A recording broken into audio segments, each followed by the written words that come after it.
Working with Jen has been a blast because she has a great sense of humor. It was really loose to throw ideas around to sort of get at her vision. I got involved with the project when Jennifer Kent, the director, headhunted me because she saw the work I did designing and illustrating the United States of Tara opening title sequence, which is basically all pop-up elements. Now, I didn't engineer those pop-up elements, and I told her right off because she wanted me to build the book for the Babadook, and I was just like, oh, I'll design it, but I'm no paper engineer. And she's like, oh, but I knew enough about it that I was kind of intrigued, and I wanted to work on the project, and so I was like, well, why not take my limited knowledge. This is the first book. This is like the master.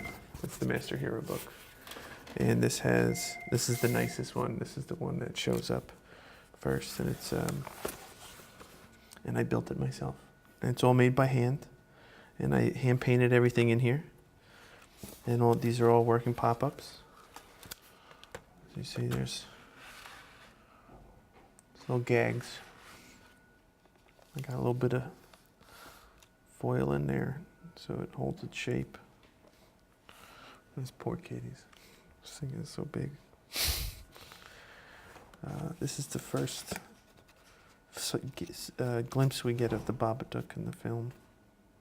It's right here in the book, looking crazy as hell. When I got to Australia, there's different paper here. There's not the same, so I had to sort of search through and find what was the best options. She's completely hinged, so she can. Hey. She cuts her throat, and then little tab. Poor girl.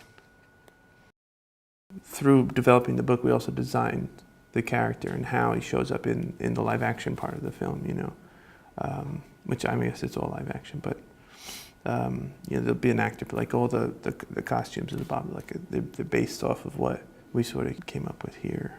I did a shotgun blast in the beginning of initial designs, I tried to cover as many different directions as I could, big, small, goofy, stupid, super simplified, a little bit more sophisticated, and we sort of went through them and picked bits and pieces, but Jen was pretty specifically drawn initially to one image, and then we just ran down that road,